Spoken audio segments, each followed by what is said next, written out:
Become a sustaining member of the Commonwealth Club for just $10 a month. Join today.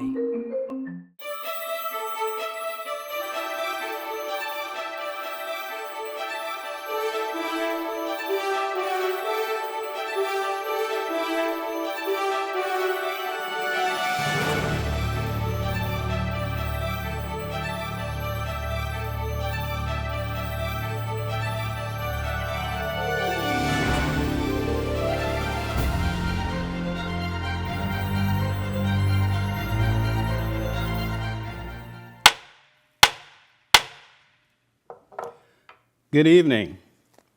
Welcome to this evening's program of the Commonwealth Club of California. My name is Gerald Harris. I am the chair of the club's Technology and Society Member-Led Forum, and I will be your host for this evening's program. The Commonwealth Club is America's longest-standing public forum, and especially at this time in our history, we are proud to maintain our focus on informing the public and our members about key local, national, and world developments. The club was founded by citizens who had the goal of assuring that the wealth provided by nature in all of its many forms is widely shared and not wrongly exploited or wasted for the benefit of a few. It is a public service, nonprofit organization. This is where real people can meet to discuss real issues and decide what real action might be taken. A place to be in the know. We welcome and encourage your participation in all of our programs. More information can be found on our website at www.commonwealthclub.org. I want to not only welcome the people here in the audience today, but also those remotely reviewing our program via our online channel. On behalf of the club, I would like to thank the Chan Zuckerberg Initiative for their support, which they have provided for the club's digital and online communications. Now let's get to this evening's program, Equity and Justice in the Development of Cities. Our speakers tonight are two people who understand the topic that we're concerned about, not just from some academic armchair evaluation of the issue, but by their decades of hands-on, street-level, press in the flesh, eye to eye, working late into the night, encounters and finding solutions in the real world. It is my honor to introduce them. Reverend Norman G. Fung, former executive director of the Chinatown Community Development Center, focused on addressing issues in poverty, housing, and small business development and support in Chinatown. He worked on issues in his organization for over 30 years, over 10 as leader and executive director. His focus as a leader was to foster community engagement and leadership development as vehicles for fighting for improved quality of life, affordable housing, open space, and safer communities. Norman is an ordained Presbyterian minister since 1981 and serves as a parish associate at the Presbyterian Church in Chinatown. In 2018, the San Francisco Theological Seminary selected him as a distinguished alumni. He also received the White House Champion of Change Award during the Obama administration. Welcome, Norman. Well, you make me sound good. Right. Reverend Dr. James McCray, Executive Director of Tabernacle Community Development Corp., a developer of affordable housing in San Francisco with a focus on slowing the city's out-migration of African Americans. He has been working in this field for over 2 decades, and his organization has been involved in the successful development of 6 major affordable housing developments in the city of San Francisco, which has created over 500 individual units of affordable housing. He serves on the Human Services Commission of San Francisco, whose goals are to promote the well-being and self-sufficiency among individuals, families, and communities within the city and county of San Francisco. He served as senior minister of San Francisco's Jones Memorial Methodist Church for 26 years. I sat in the pew a few times myself. The services in that ministry involved a credit union, building 184 units of affordable senior housing, a charter school, HIV and AIDS health ministry, and a weekly luncheon program for feeding the hungry. Welcome, Reverend McCray. All right. Without further ado, please join me in welcoming our speakers. So let us get started, gentlemen. And what I want you to do is just introduce yourself. Say a little bit about yourself, your organization, how you got into this, however you want to sort of set the stage for yourself. And let's start with you, Norman. Okay. I work for one of the best places on earth called Chinatown Community Development Center. Yeah, the audience is going crazy. Anyway, so I care a lot about housing because I grew up in Chinatown and lost it, got evicted, my whole family. You get a 30-day notice. My mom goes, "What is this?" And we had 30 days to find affordable housing somewhere else. My church, the Presbyterian Church in Chinatown, at the same time around then, was organizing to fight for affordable housing for the community. We didn't get redevelopment funds back then, to do housing. So I've always felt that the housing ministry is something that's personal and I want to deal with. And Chinatown has some of the worst housing. People live in single rooms, half of Chinatown. And so it's been part of my moral drive, to make sure there's equitable developments, I guess, in our city. And, I don't want to talk too long. He's got a better story. No, but anyway, so if you want change, you got to do something about it. Chinatown, after the earthquake, 1906, today's the anniversary of Loma Prieta, right?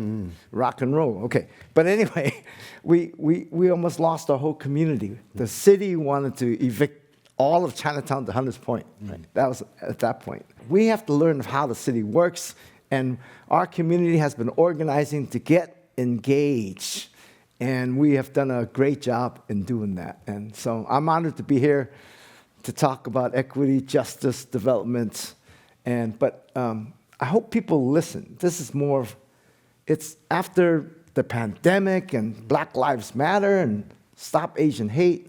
It's a new day. Don't go back to old school. It's time to look at cities and development in a whole brand new way. And I'll stop there. Great. Thank you so much. I just want to encourage the audience to know that I've asked both of these gentlemen to speak from their heart. So they're gonna come at you. Reverend McCray, introduce yourself. Tell us about you. My name is James McCray. Good evening. I'm a native San Franciscan, born in San Francisco, California, matriculated through school, high school, attended Reardon High School, went off to college, Morehouse College, called into ministry, served in churches around the country. The last before returning in 1982 was Pittsburgh, California. Returned to San Francisco in 1982 and became pastor of Jones Memorial United Methodist Church. By the early 90s, 5 pastors, Bishop Donald Green, Reverend J. Edgar Boyd, Reverend Calvin Jones, who is right now very ill, and we hold him in our prayers, Dr. Aurelius Walker, and myself, James McCray, we came together and we asked ourselves a question. How was your Easter service? We, for the first time, began to discover that Easter was not going to be standing room only, but empty pews. And we began to raise the question, what is going on? Our churches are at stake here. And it was in that environment that then Mayor Willie Brown, who is a member of Jones Memorial Church, or was, called us together and said, you 5 must find a way to participate in the development that's going to go on in San Francisco in the years to come, particularly in the Western Addition, then we called it Fillmore, and in the Southeast, which then we called The Point. And it was that brought us together to formulate a corporation called Tabernacle Community Development Corporation. And that was finally formed in 2002. Amazing, amazing. Oh, he forgot to mention one big thing. Please. Dr. McCray was also on Chinatown CDC's board. Okay. And that's how we're connected, man. I tell you. Yeah. Well, we got more than that. It Yeah. was and this gets into development and affordable development and becoming an entity to do that. Part of what has to go on is you must develop a history, or what the institution calls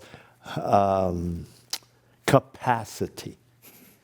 And it was as Tabernacle was coming on board in the development arena that Chinatown came to us and asked that we would share with them, learn from them, partner with them to develop Mary Helen Rogers at 770 Golden Gate. And that was just absolutely critical, because as we were struggling to come, you needed a project to begin to help you develop the funds to stay alive. Wonderful. And that was the first. Wonderful. So Chinatown has been our sister, brother, since our inception. But we needed your help. Too. Well, yeah, we know the politics of what was going on. Yeah, right. Okay, we won't get into details.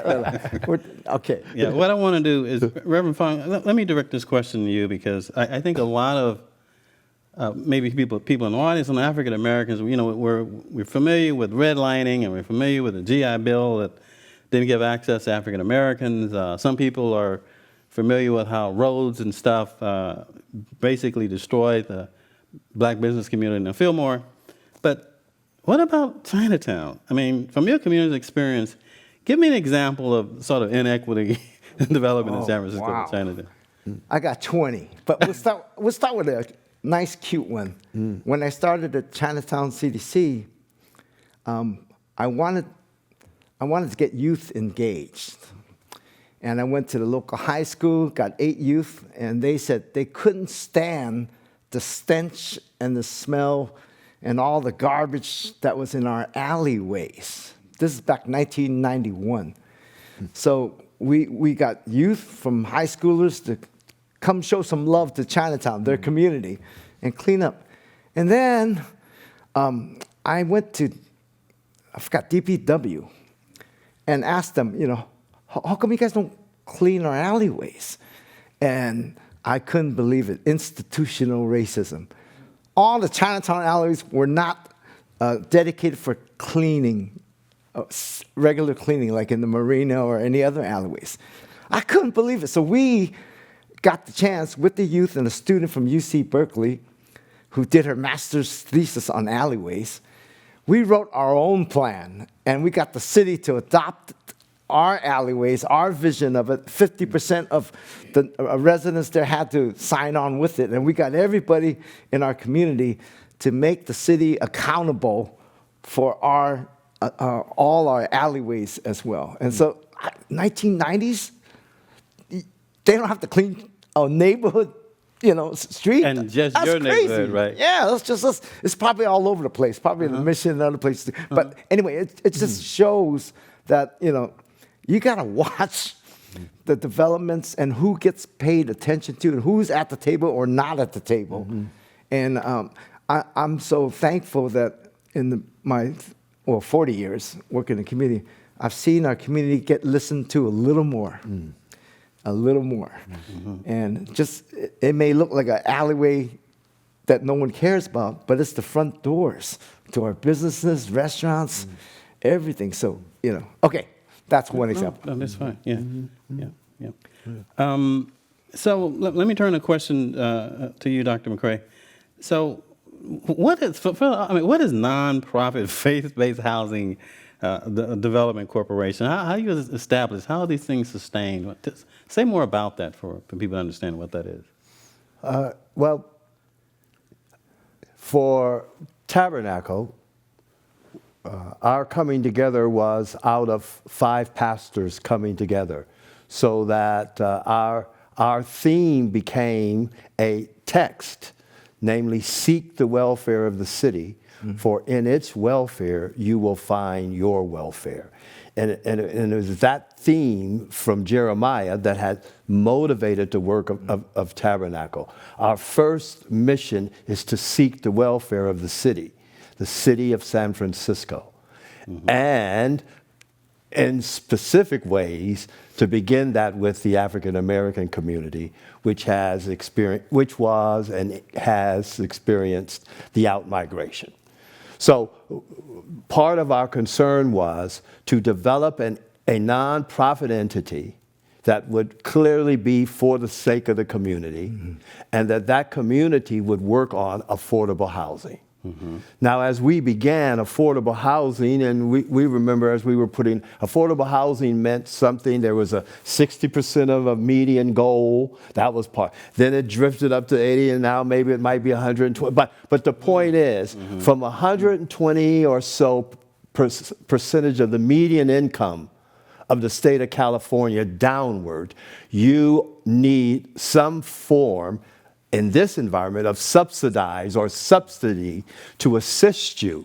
So we believe that we could bring that subsidy to folk needing housing through the work of the faith community as well as through our work with the city's entities. Okay. So you gave a little bit of a sense of what affordable housing means in the economic environment. And I remember when and a lot of my friends, I moved back to the city about 7 years ago, and I learned that the median income in the city was higher than what I was making. It was like $130,000 or something. It took me a while to get there, but I'm just saying, like, well, so what is affordable housing when the income? So can you say a little bit about that, either one of you? Keep going. The only thing I can say is, here are some numbers that we can think about. How do we develop housing for people in that? How do we deal with costs? How do we deal with material? How do we deal with land security and site and structure? How do we do that?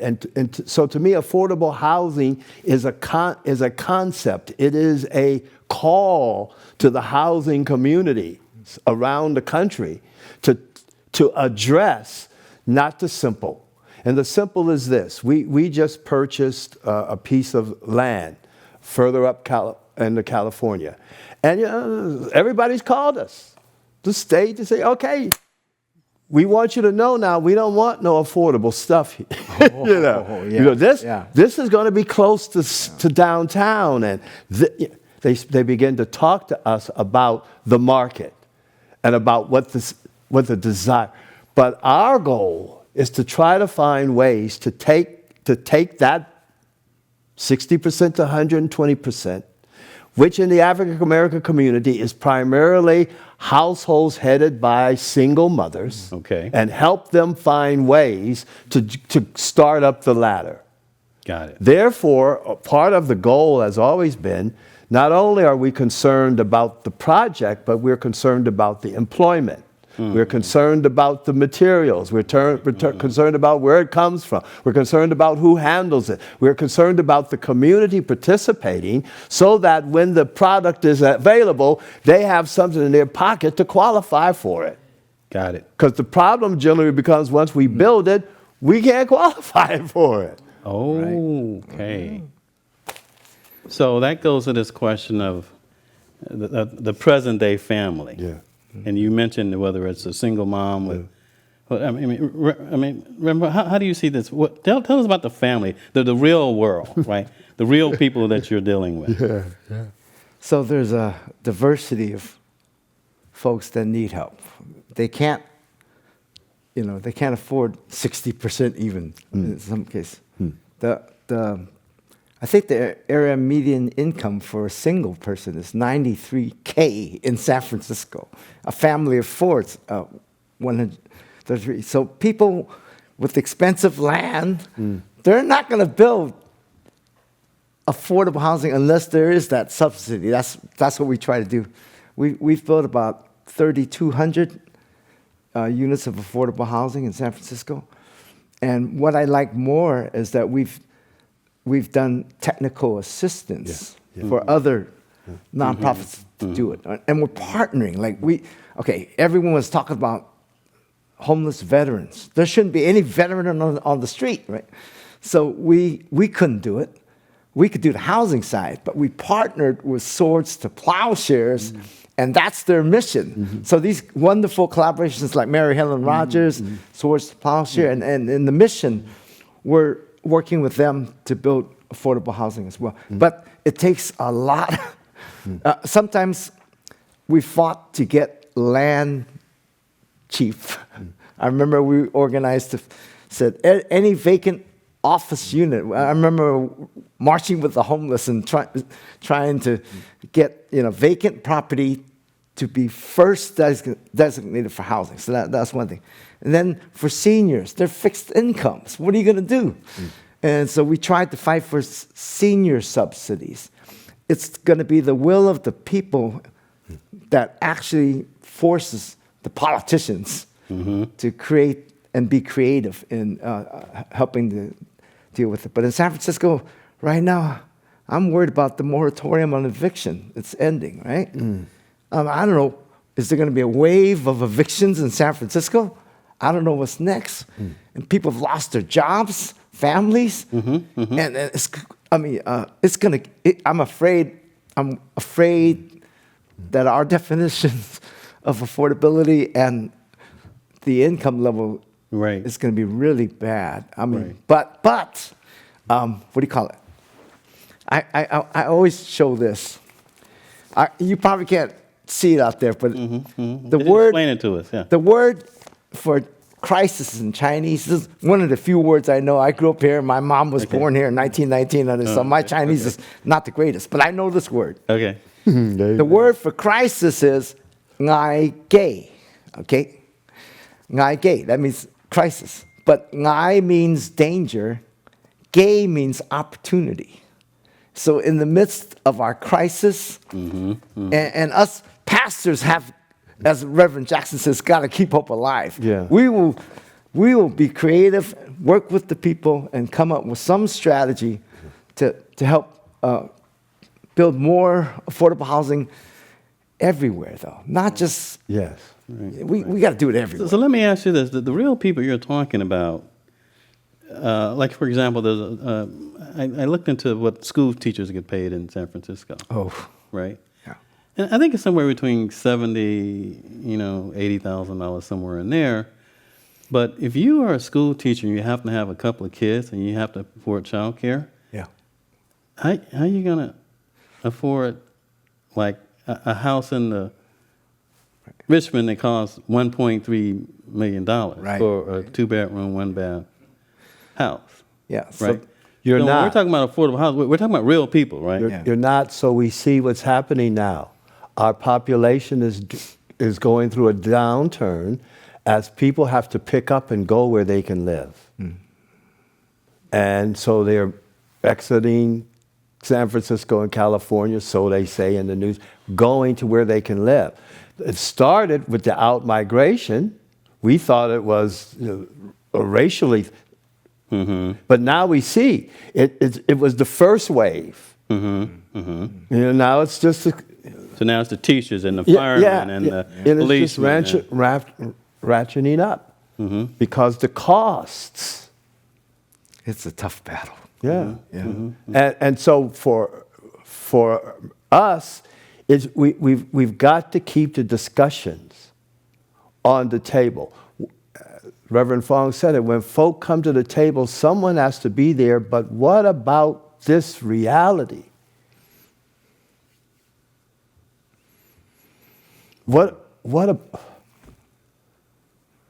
Yes, it can be distracting, but it also can be our source of a future. I'm working on a project right now that Malcolm, our new executive director, I see him out there, got me excited about. New partnerships. the church owns property. They got parking lots. And so we're trying to work with the faith-based community to share the land a little bit. And let's build some housing on there. I mean, that's just one idea, right? There's got to be ways to I guess, excite people to do the right thing, lower the profit margins a little bit because people want to spend more money on what makes money, right? Right. And affordable scares them, Right. in some ways. But my church fought for a HUD 236 project. They don't have it no more. But where a nonprofit can take over the ownership of the housing. Chinatown CDC, we just took over public housing, thanks to a HUD program that helped us more of later on. I mean, we depend on the federal government, state, local, mayor's office, everybody. But what I've seen, though, is if there's a common will, there ain't nothing we can't do in some ways. Even if it's a little bit, it's better than nothing. And we've seen Assemblyman Wiener's bill that scares a lot of the property owners in San Francisco. I didn't buy this to start chopping it up, but it begins to suggest what are ways that we think about the space we have. And quite clearly, it's going to have something smaller, something more, what do they say, technically smart or Innovative. all that. Yeah. But government and policies are beginning to look at ways to get more density, with dignity. Right. Right? Right. Let me raise a tough issue here because, as you know, the Bay Area has a lot of smart people. So a group over in UC Berkeley has done some studies that indicate that America now is more segregated than it almost has ever been. Right? And so when we think about how do you deal with bias and prejudice, right, that seem to show up a lot in housing segregation. Bloomberg City Lab, which does a whole lot of city reports, just did a report on how the real estate industry for decades channeled people in certain ways to contribute to housing segregation. So, is there any way in sort of, as we're dealing with in the real world today, that we're going to have to go at that a little bit to really start changing these living patterns in cities? The black realtors, last year or year before, they had a $2.5 million household goal to put 2.5 million families into homes. Okay, that's the black realtors. They began to hook up with Union Bank, which has now been taken over by U. And so all I wanted to just suggest is that entities began to come together to try to address it. To me, that's the way it has to go. And for us, as a faith-based group, we began trying to involve the local church, particularly in the black community, which is the stable, be involved in that work of housing in your community. And here are the ways to learn the process. Here are the ways for you to develop your land if you wish to. But we have to move the systems a little at a time, hopefully before the crisis hits. There's a group in Berkeley, I think, started in 2007, and they offer, I saw it online thanks to you and doing homework. Right. And they've been talking about governments on the state level, city level, federal level, being required to re-examine is there racial, ethnic participation on all levels, trainings, right? If all these policies done by the same old, it ain't going to change. Right. Right. And so we're demanding, and I think that's why we're here today, to push for inclusion. The old days are gone. The Chinese were excluded. Blacks were, enslaved. I mean, San Francisco was part of that movement negatively. I ain't scared. Right. Our own city, liberal San Francisco. There's been policies forever, like the alleyways, whatever, that just goes on unless someone challenges it. Right. So I kind of liked, and I read what the Berkeley group funded by the Haas Foundation is doing, and they've forced every city employee in Seattle, for example, to have to go through racial ethnic training. Oh my God. Diversity. I mean, every employee of a city. Okay, that was a couple years ago, right? But I was reading about there's examples in San Francisco. We're supposed to be good. I don't know about that. I'm not sure how well everyone is versed, and like Dr. McCrae, I love him. And when I found that he was involved in the Western Addition with Japantown when they're going through some stuff, right? And those moments of solidarity are really important, but it's long term. Yeah. We need long term inter-ethnic, inter-communities participation, and that's what I'm hoping for, and that's what's going to help cities become more equitable. Everybody from the top down, all the way. Yeah. Great. Now, I have a couple of graphics I'm going to show you guys. Let's see if you can bring these up. There's a new group in San Francisco called the San Francisco Black Community Restoration Institute. It's a new group they're getting started, and they're studying these issues. And so when we're talking to them, here's a couple of things they shared with me. They said, well, if you are a family or an individual, think about your case, right, as well. In fact, I was told that, Gerald, get a good education, right? Go get yourself a nice job, and you should be able to buy any house that you want, right? I mean, this was what I was told, right? Now, when I first moved to San Francisco in 1978, I bought a piece of property, nice condominium. But when we called the real estate guy, he only showed us properties in the Mission certain areas of town. He didn't show me anything else, even though at the time I was a senior executive Pacific Gas and Electric, right? So I thought, okay, well, maybe there's more to it than this. So when we really blew this thing out, we say, you know what? It's not the fact that you may be a good guy and you may go to Morehouse or Stanford or whatever, and you may work for Facebook or whoever, right?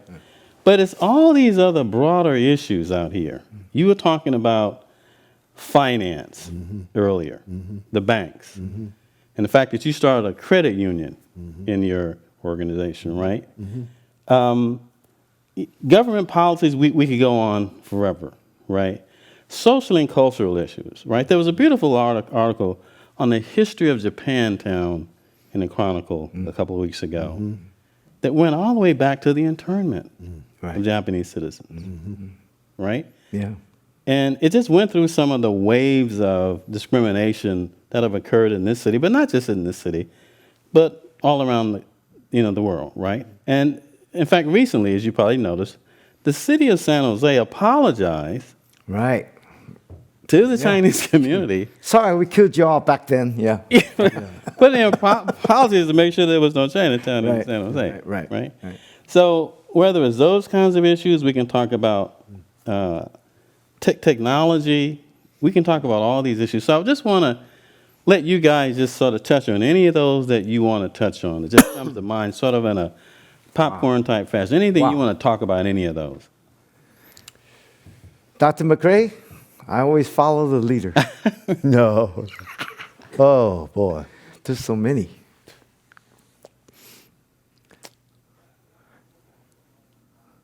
Well, in my limited experience with development,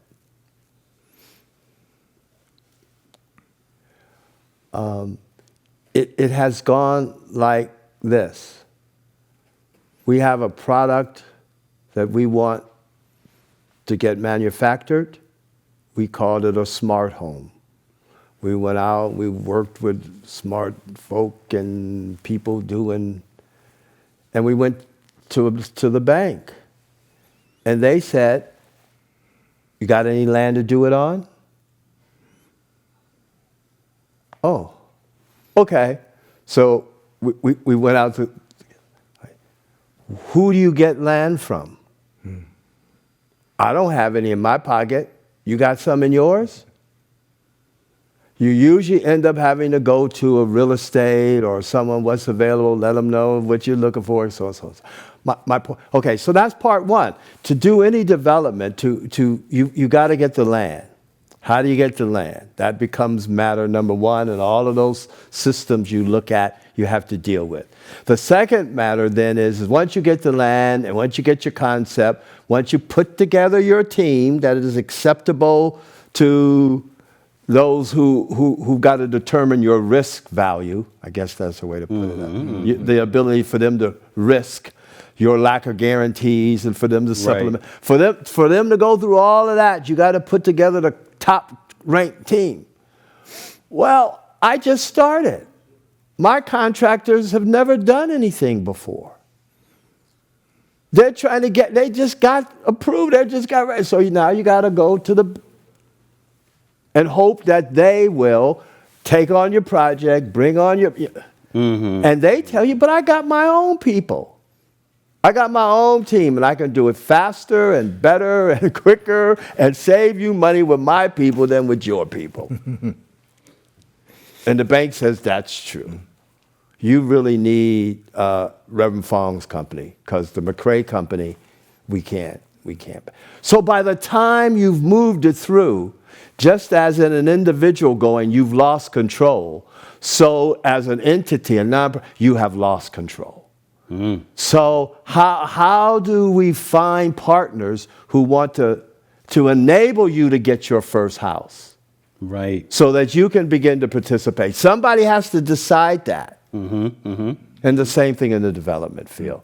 And so what I agree with Reverend Fong, we have to keep working with individuals, bringing on a new people, a new person, a new folk who, when they go out to assess a piece of property, they assess it as a piece of property, not that black people own it. I wanted to respond to your Japantown illustration. So I remember those days. It was housing. And redevelopment tore it down. At the same time, Chinatown, we almost got wiped out too. But luckily, Chinatown CDC rezoned to protect.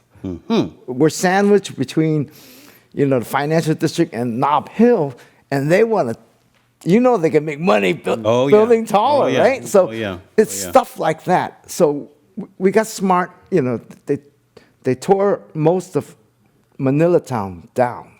On Kearny Street, it was all Manila Town. I remember playing pool and anyway. But whole neighborhoods get displaced. It's whoever doesn't count at the time, and compared to how much money they could make for high rises. There are people that still want to build up. When the tech company came into Chinatown, we got a little scared. Yes. And there were people questioning Chinatown's master plan and its zoning. They want to go up. We still have development pressures today. Yes. So at first, some people thought, wait, you guys want to save those old single-room hotels? And it sounded crazy. Like, why do we want to save these old single room with no bathrooms? And, and it was our strategy. Unlike New York and Chicago, tore down some of those old housing. We save them because they're cheap. we can charge. They're affordable. Right. So there's different strategies, but I really appreciate, and we need more mission-oriented housing groups. Faith-based, ideally I trust them, but I'm biased. No way. But we have new partnerships, whether it's the Mission or Swords to Plowshare, Homeless Veterans, to do Treasure Island, right? We're going to build a veteran project out there. There's land out there, right? But it's the trust and, the will of the people, whether it's political or whatever, that can do it. So I'll stop there. No, this is very good. Longevity, though, is critical. Say And more. building your track record. Yeah. And it's just absolutely. How many have you done? When you sit down on a team on a new project, they say, Tabernacle, what have you done in, let's say, veterans? Oh, well, that's not our area. Oh, like Rev said, you got to find and put together. Then you got to develop that esprit de corps among the partners, so that they could work together and do the work. Right. Yeah. And homeless veterans is pretty popular nationally. So we get federal funds, Section 8s, right? I mean, you get the picture. You Right. yeah. Right. And that's the other thing too. You end up constantly. I know as executive director, you're looking for what's the avenue. You know, what's the mechanism? Because the state may have a program, the federal government may have a program, the city. You're trying to put together those under the big title, those subsidies, Right. to try to keep the costs down. Right. Now, interestingly, I just shared with the two of you all, and I just came across that in fact, people we just mentioned here, Shan Zuckerberg Foundation just announced a program where they're helping people, I guess, build these small add-on additions to their homes, and they seem to be targeting people of color, right? But this seems to be an example of finance, tech. I mean, a lot of things kind of thrown into one. And then there was a big announcement yesterday about the whole state of California is going to be a model for affordable housing. So when you guys hear this kind of stuff, what comes to mind when you hear these kinds of things? Is this progress, or is this, what exactly is this? Yeah, you go. Speak honestly. Don't be afraid. That's what you want. If I had a lot of money and a will to do something like that in San Francisco, I would hear the environmental call that there be 50% participation, that there be local hiring, that there be, and I would then go to that local Chinatown CDC and say, I got $5 billion and I want to partner with you. Thank you, bro. You know, or Tabernacle. So that I know that I'm coming and going. You all have been here. You know it. Let's do this to strengthen what you're doing, to keep the fight going, because I'm going to move next month. That's how they are. I mean, you can, Right. the color is green. You get your proposals already. You get down there, they say, oh, we've changed. The color now is red. Right. So, okay, fine. Yeah. Tell us what the color is. Let us have time to get it prepared so we can get that piece and be sustained. Because the waste is just going to be so much. How much you're going to waste trying to start it all over together in this environment again when they've been doing it. Interesting. Norman. So I believe in the good nature of even rich people.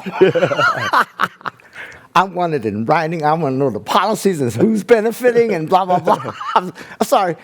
Right. The motivation for philanthropy, it needs to be tapped down because we were really scared.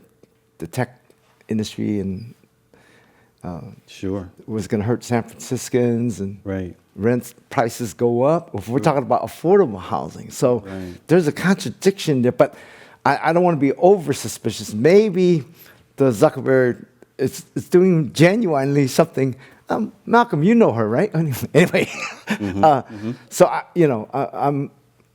need to see the details. Yeah. That's where the devil is, right? Yeah. Right. But I don't want to over. Yeah. But then, not to stay negative, the positive is they're moving the needle. Okay. They're saying with their clout, This is something we need to do. Okay. So they do create a wedge. But for it to be sustained, it's going to take the local coming in and getting on the wave because it's going to move on. Right. Yeah, I mean, it might be a great proposal. I don't know. Sure. This just came out. It's I don't great. know Yeah, much yeah. about it. Yeah. But Yeah. Yeah. Let me touch on one, two more of these, and we can then get questions from the audience if there are any. And there's something called environmental injustice, right? And even Bloomberg Business Week, they do wonderful stuff, and they had City Lab did a piece on the only rich people have trees, I think was the title of the article, right? But what they went through and they said, why is it that all these brown, yellow people, right, black people, why are they living always in the worst part of town where there is chemical releases and poor water? I mean, we just had a situation in Michigan where there's another town oh yeah, water. where the water is bad. And as I was putting this program together, one person said, Joel, I'm not going to be on your program because by the time I talk about the environmental injustice issues that have shaped these cities, you're not going to want to talk to me anymore, right? And we have situations here in San Francisco, right? Yes.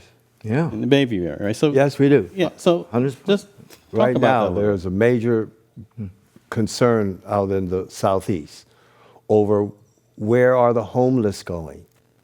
Where are all these vans coming from and parking on our streets?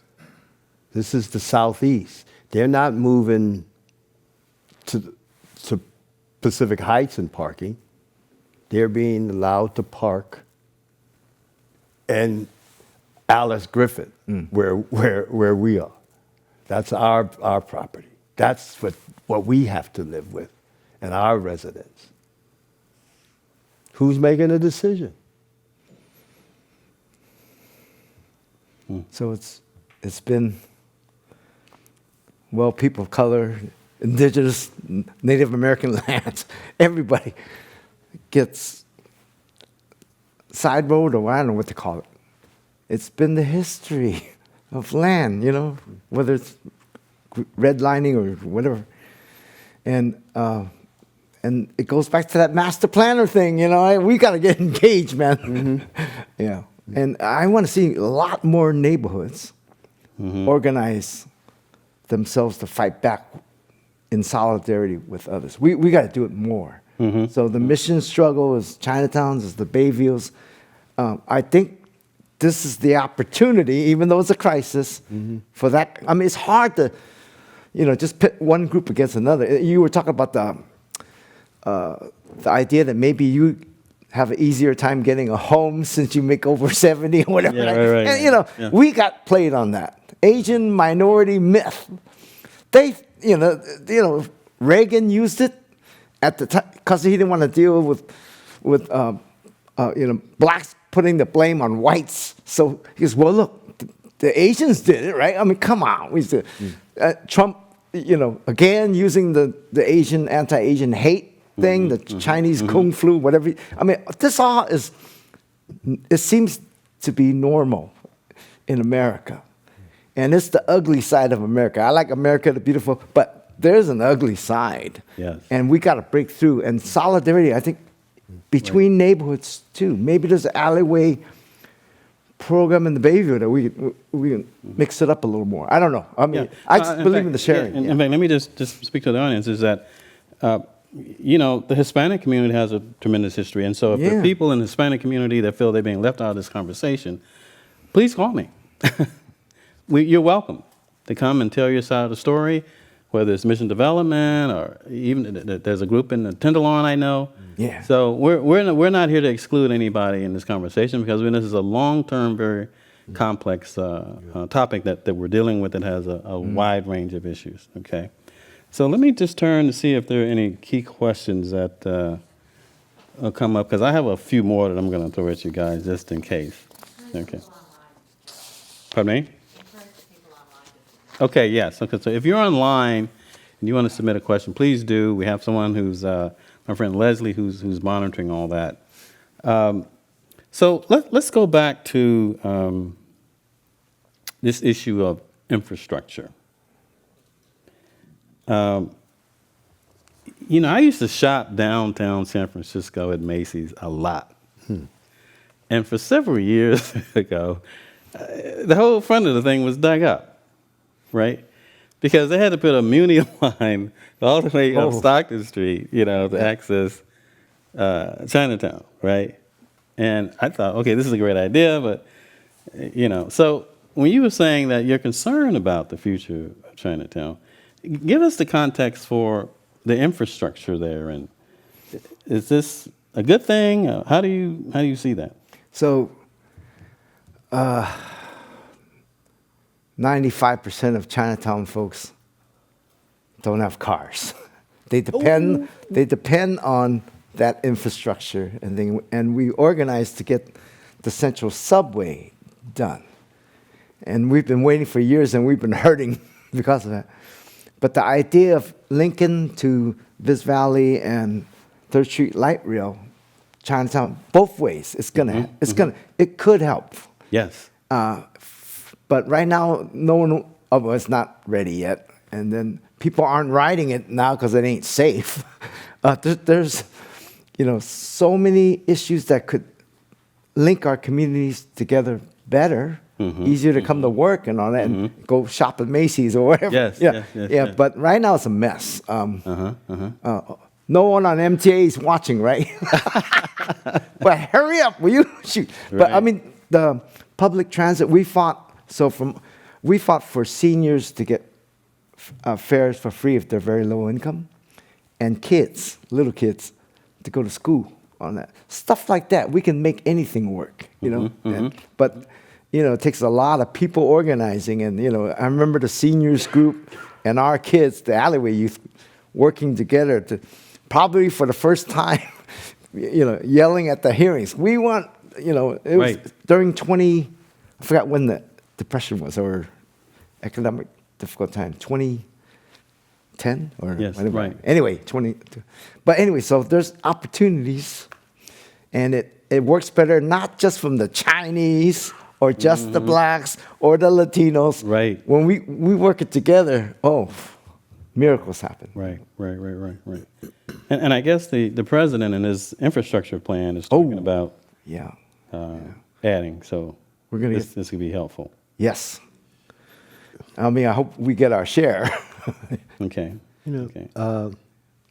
At the time that T line was being constructed, I chaired the SFMTA. You were.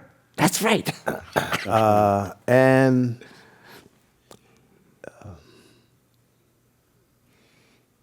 if one of the first rubrics of development is that the project must fit comfortably into the community, that project didn't do that.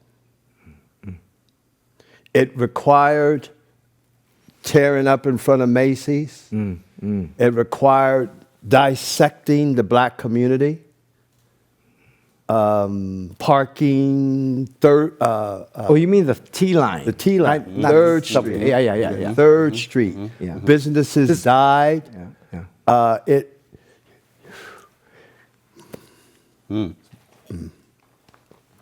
A lot of nights, a lot of community meetings, a lot of trips back to Washington. It just, to me, is such a massive thing that, and so many iterations, so many executive directors, so many Changeover.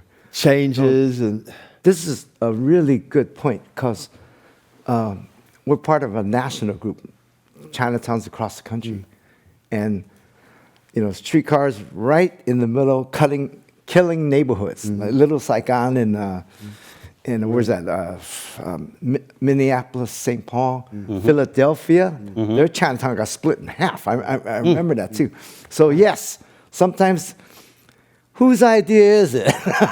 Is it from the community and all that? So the one part, I guess part of it is the inclusiveness in those hearings that approve it in the first place, right? So I don't know how inclusive. And that and any public project, it is the commission process, and that commission process adds time, but it also is geared to allow the community to show up, speak out, and make its wishes known, and to make the commission responsive to it.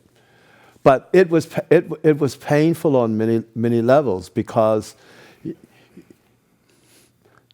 it was for the better future. But the future now has changed. There is no black community now. They're on 3rd Street. They're down to what, 6%, 7%? I mean, it's just what the vision was is not here now. And so we hope it's going to be a source of revitalization for Chinatown when it gets ready for that. But it just keeps dragging out. Well, It's killing our small businesses right now. Yeah. Okay. So Yeah. anyway, Okay. I'm just trying to say is that it was important at that time for the board, for the commission, and for the city to be engaged together in this thing. And that has to be part of what we always advocate. We all have to be involved in this because it's not going to just affect Visitation Valley and Chinatown. It's got 5 miles in between. Now the stadium has been built. That whole section has been changed. And Right. that community is gone. And you got now UCSF and Kaiser and all that out there. It's changed. Yeah. There's no housing. It's no. Right. So 2 questions Anyway. from online I want to get, and then we're going to be wrapping up in a few minutes. I know you guys got other things to do. Someone said, speak about the pros and cons of land trust and affordable housing. We did one. Okay. We work with land trusts on a building. And that, explain what a land trust is. well, I'm not an expert on it, but Give us I know the back of the envelope. Shared ownership among the residents. Oh, okay. Too, in this case anyway, and sometimes it's depending on who the residents are and whether they want to get their kids in later on to take over, and so it's hard too. The idea, I love it, right? Shared land ownership. It's just very hard to implement with the association and everyone engaged. Okay. But it's still positive, right? Overall. But I'm not an expert on land trusts. But Anything, Ralph? I can't say anything more. I know I've got team members who are desiring that we move in that direction, but we have not had the opportunity or capacity to do that. So that's where. Okay. But overall, it's a good thing, right? Shared. Right. Okay. I'm going to make a small adjustment in this question because I think it has broader implications. So there's been an idea floating around called a basic universal income on various kinds of things like that. There's the child tax credit, these things that basically says that, if you're an American citizen, you deserve some basic level of support. So this question really is, what kind of practical things can be done, incentives given, to make it more possible for black, brown people to really live in our cities? Because we just talked about this $170,000, whatever it is, and I think there's been some experiments locally, even out in Richmond. If you just gave someone $500 a month, it seemed like it made a big difference for them in terms of their ability to get jobs and transport and take care of themselves. So what do you think about incentives that could help reshape how we live in these cities? I have the real good fortune, and it's really a pleasure to serve on the Human Services Agency. And under Director Rohr, the agency has instituted its equity and justice training and doing a wonderful job on that. We're really looking at how to provide maybe a safety net more than an incentive, but some way to try to help move people from services to participation, employment, and involvement. And we have certain job trainings, technical. We have assistance that you can be stipend while you're working. But they're just small, and trying to get a model out there developed that can be looked at and adjusted. But that's a city agency, Right. carrying it forward within the context of the city's general budget and state Right. and so forth. Right. Something like that. I'm really proud of that work being done by the agency to help 60% of median and so on and so forth families try to find a way to participate. Yeah. Norman, you want to comment on that? I'm thinking little kid now. My first job. Well, no, not my first job. I did other things. But in high school, I was getting in a little bit of trouble. Nothing you can write about. Right, Okay. right. Didn't we all, yeah. But the war on poverty, and EOC came into San Francisco, and they would pay me to be a volunteer working with youth. I get money. I needed money. My parents Sure. are poor. My dad never made it out of janitor, cook, farm worker. My mom worked Chinatown all her life. That's why I do it too. But I remember getting the government subsidized to get kids off the streets. I think it worked in some cases. So I like incentives to do, so I was placed at Cameron House, where a community center where I ended up being a pastor for and working for them. So it was positive. I like incentives. I don't know about Andrew Yang, 2,000 per person kind. And I had a meeting this morning with Cheryl Davis and Kate from the OEWD, and they were saying that there are programs right now that they wish people would sign up for. Yeah. They get paid and get job training, but people aren't signing up for it. And then some people are critical because, wait, you're gonna pay this punk to do this, But no, I'm a punk. I was. If you want to deal with crime, you want to put people to work, I'm all for it. Incentives are fine. I think it's great. Great. Okay, so here's our final question here, and this is just to get us to sort of think in the future a little bit. And let's say we're 10 years out, 15 years out, whatever number you want, but if our cities really did become more inclusive and equitable, and when we saw things evolving, right, what would you like to see? I mean, is there anything you can say, we really would like to see this, or what is it that gives us that positive lean into the future? I'm going to jump in first this time. Sure. Dr. McCree. I know the governor announced ethnic studies for all high schools. I've always wanted that. At least the kids can know and love each other's stories. So in the future, I'm hoping for a new day. I do have hope. I didn't know some of the history of, other communities, and people are based on prejudice because of the old school stuff that's hidden, like when San Jose apologized. Oh yeah, we did burn down 5 Chinatowns. I mean, that's kind of like important. But if we know the truth, and I think it's going to create a whole new social culture way of understanding, and we need that. We really need that now. Okay. Yesterday, I officiated a funeral for a wonderfully powerful woman. But in the celebration, it was spoken about, how she was the first African American woman to do this and to work at this and to do that. But what touched me was to hear all of the young people now in their 30s and 40s who came to the mic and spoke about the community she helped create for all of them to grow up in.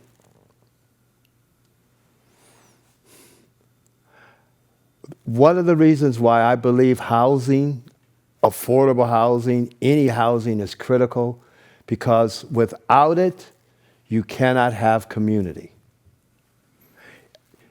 It's harder. Mm-hmm. It's hard to create community when I'm living in a 50-story building and I got one little cubicle and I got to come in and go. And community gets created as equal folks with the same around the table, and I'm in and out of his house and he's in and out of my house, and Mary down the street, we're seeing her, we're with community. Mm. I was reading Sam Davis's piece on affordable housing, and he says this: affordable housing, one, must fit comfortably into community. Second, it must bestow pride and a sense of self-sufficiency. Third, it must assimilate people into community. And then fourthly, it must elevate individuals and the local institutions' facilities. That's what I want to see, projects that like do that. Yeah, amen. Mm-hmm. That's up and down the state, throughout the city. As we think about what's new we're going to do, that we have some of this in the root of how we're thinking. Great, Yeah. great. Please join me in thanking our speakers tonight, Reverend Norman Fong and Reverend James Gray. Thank you so much. all right. Okay.